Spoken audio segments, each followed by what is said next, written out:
TV ಜೊತೆ ಹರಿಹರ ಶಾಸಕ BP ಹರೀಶ್ವರು. BP ಹರೀಶ್ವರ, ನಿಮಗೆ ಶೋಕಾಸ್ ನೋಟಿಸ್ ಕೊಟ್ಟಂತ ಸಂದರ್ಭದಲ್ಲಿ ನೀವು ಅದಕ್ಕೆ ಉತ್ತರವನ್ನು ಕೊಟ್ಟಿದ್ರಿ.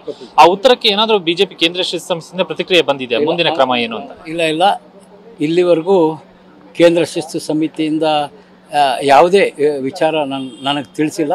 ಆ ಕಾರಣ ಮುಂದಿನ ವಾರದಲ್ಲಿ ನಮ್ಮ ಮಾಜಿ ದಾವಣಗೆರೆ ಲೋಕಸಭಾ ಸದಸ್ಯರು ಹಾಗೂ ಮಾಜಿ ಕೇಂದ್ರ ಸಚಿವರಾದಂಥ GM ಸಿದ್ದೇಶ್ವರ್ ಅವರು ನಾನು ಹೋಗಿ ಕೇಂದ್ರ ಶಿಸ್ತು ಸಮಿತಿಯ ಪ್ರಮುಖರನ್ನು ಭೇಟಿಯಾಗಿ ನಾವು ಪತ್ರದಲ್ಲಿ ತಿಳಿಸುವ ವಿಚಾರವನ್ನು ಅವ್ರ ಜೊತೆ ಹಂಚ್ಕೊಳ್ಬೇಕು ಅಂತಕ್ಕಂಥ ತೀರ್ಮಾನ ಮಾಡಿದ್ವಿ.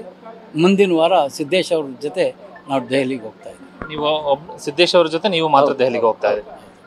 ಸಿದ್ದೇಶ್ ಅವ್ರ ಜೊತೆ ನಾನೊಬ್ಬನು ದೆಹಲಿಗೆ ಹೋಗ್ತಾ ಇದ್ದೀನಿ. ಈಗ ಯತ್ನಾಳ್ ಅವ್ರನ್ನ ಉಚ್ಚಾಟನೆ ಮಾಡಿದಂಥ ಸಂದರ್ಭಕ್ಕೆ ನೀವು ಅವರ ತಂಡದಲ್ಲಿ ಜೊತೆಗಿದ್ದಂಥವರೆಲ್ಲರೂ ಕೂಡ ಬಿಜೆಪಿ ವರಿಷ್ಠನ ಭೇಟಿ ಮಾಡಿ ಒಂದು ಮನವಿಯನ್ನು ಮಾಡ್ಕೋಬೇಕು, ವಾಪಸ್ ಕರ್ತರುವ ನಿಟ್ಟಿನಲ್ಲಿ ಅಂತ ತೀರ್ಮಾನವನ್ನು ಅವತ್ತು ಮಾಡಿದ್ರಿ. ಅದು ಎಲ್ಲಿವರೆಗೆ ಬಂತ ಆ ಪ್ರಕ್ರಿಯೆ?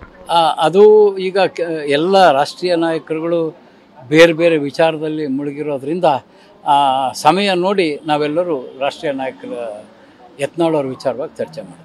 ಟಿವಿ ಜೊತೆ ಹರಿಹರ ಶಾಸಕ ಬಿಪಿ ಹರೀಶ್ವರು. ಬಿಪಿ ಹರೀಶ್ವರ, ನಿಮಗೆ ಶೋಕಾಸ್ ನೋಟಿಸ್ ಕೊಟ್ಟಂತ ಸಂದರ್ಭದಲ್ಲಿ ನೀವು ಅದಕ್ಕೆ ಉತ್ತರವನ್ನು ಕೊಟ್ಟಿದ್ರಿ. ಆ ಉತ್ತರಕ್ಕೆ ಏನಾದರೂ ಬಿಜೆಪಿ ಕೇಂದ್ರ ಶಿಸ್ತು ಸಂಸ್ಥೆಯಿಂದ ಪ್ರತಿಕ್ರಿಯೆ ಬಂದಿದೆ? ಮುಂದಿನ ಕ್ರಮ ಏನು ಅಂತ? ಇಲ್ಲ, ಇಲ್ಲಿವರೆಗೂ ಕೇಂದ್ರ ಶಿಸ್ತು ಸಮಿತಿಯಿಂದ ಯಾವುದೇ ವಿಚಾರ ನನಗೆ ತಿಳಿಸಿಲ್ಲ.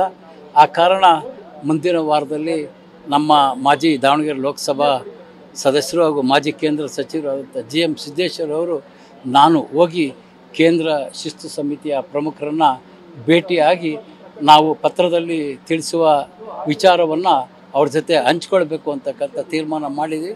ಮುಂದಿನ ವಾರ ಸಿದ್ದೇಶ್ ಅವ್ರ ಜೊತೆ ನಾವು ದೆಹಲಿಗೆ ಹೋಗ್ತಾ ಇದ್ದೀವಿ. ನೀವು ಸಿದ್ದೇಶ್ ಅವ್ರ ಜೊತೆ ನೀವು ಮಾತ್ರ ದೆಹಲಿಗೆ ಹೋಗ್ತಾ ಇದ್ದೀವಿ? ಸಿದ್ದೇಶ್ ಅವ್ರ ಜೊತೆ ನಾನೊಬ್ಬನು ದೆಹಲಿಗೆ ಹೋಗ್ತಾ ಇದ್ದೀನಿ.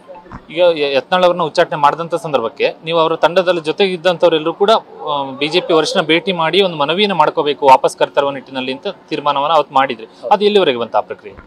ಅದು ಈಗ ಎಲ್ಲ ರಾಷ್ಟ್ರೀಯ ನಾಯಕರುಗಳು ಬೇರೆ ಬೇರೆ ವಿಚಾರದಲ್ಲಿ ಮುಳುಗಿರೋದ್ರಿಂದ ಸಮಯ ನೋಡಿ ನಾವೆಲ್ಲರೂ ರಾಷ್ಟ್ರೀಯ ನಾಯಕರ ಯತ್ನಾಳ್ ಅವ್ರ ವಿಚಾರವಾಗಿ ಚರ್ಚೆ ಮಾಡ್ತೀವಿ.